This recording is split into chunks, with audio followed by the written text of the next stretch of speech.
Welcome, everyone. Good morning. I'm Juels. I'm a faculty member at Cornell Tech and a co-director of the Initiative for CryptoCurrencies and Contracts, and I'm delighted to welcome you here this morning to the 7th Science of Blockchain Conference. I want to briefly talk about the history of SBC, how we ended up in New York.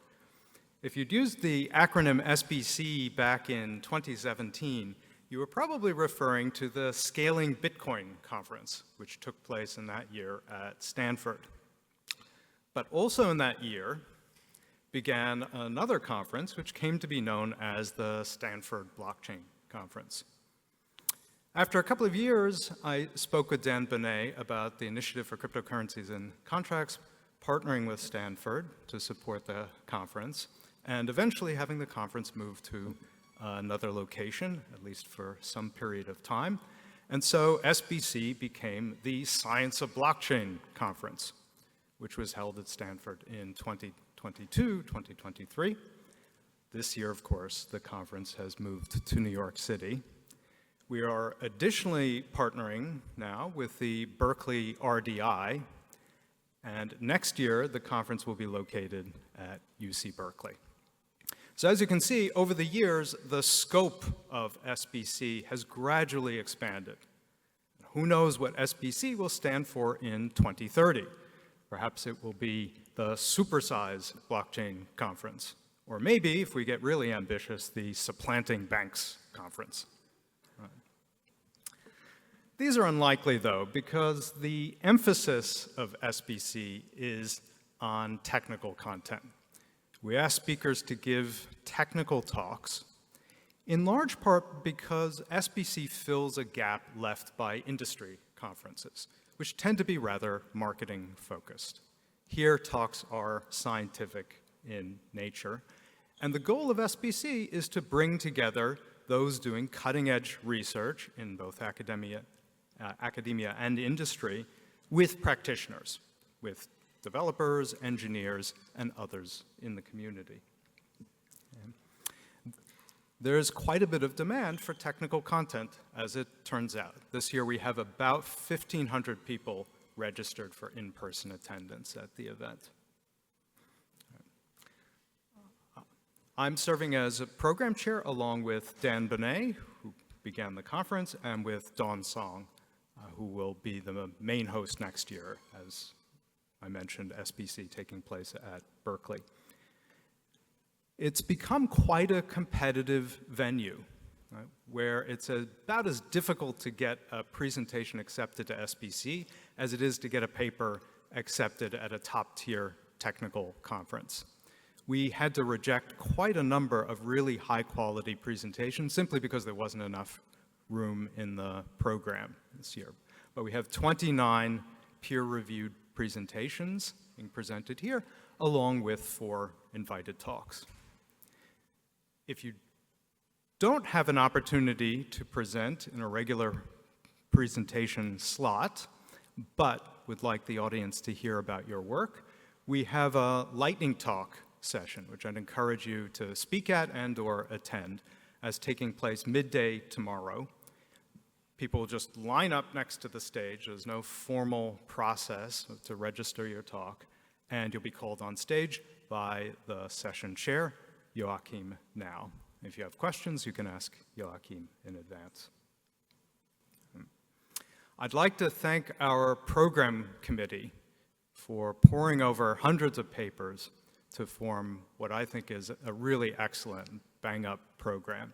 And many of our PC members have served for multiple years, for which we're particularly thankful.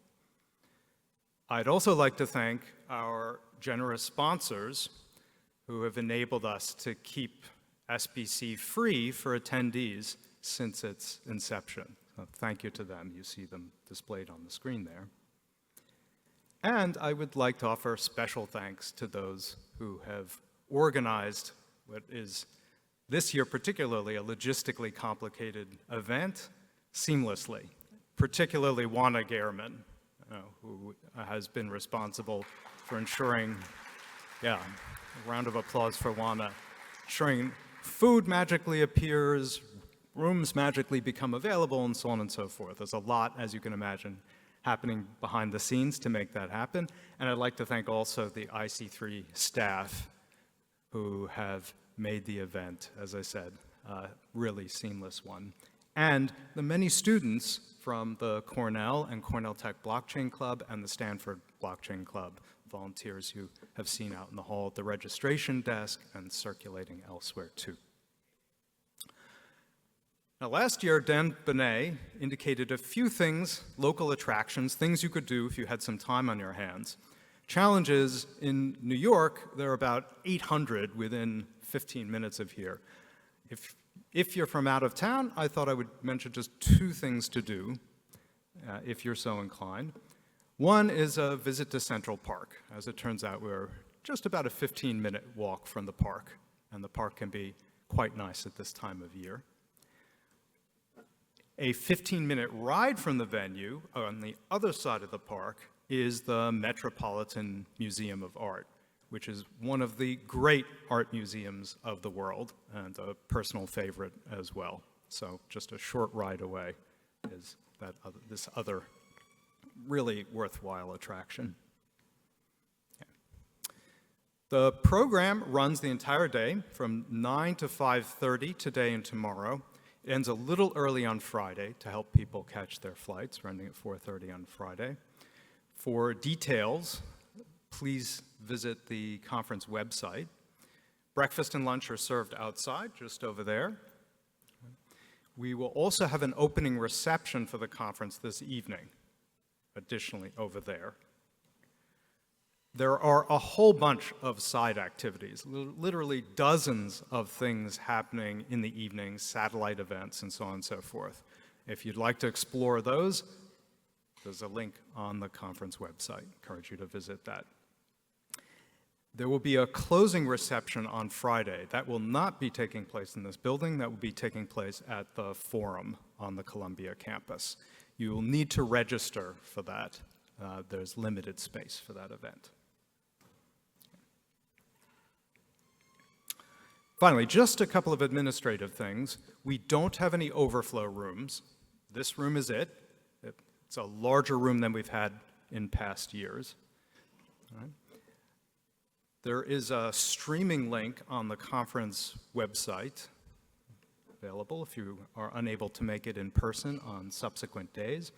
And the last thing I want to mention is that if you leave the venue, in order to re-enter, you'll need your name badge. So please hold on to your name badges. With that, let me wish you an enjoyable conference. We'll begin our first session on infrastructure security, chaired by Fan Zhang, with an invited talk by Ed Felton of Off-Chain Labs. Thank you.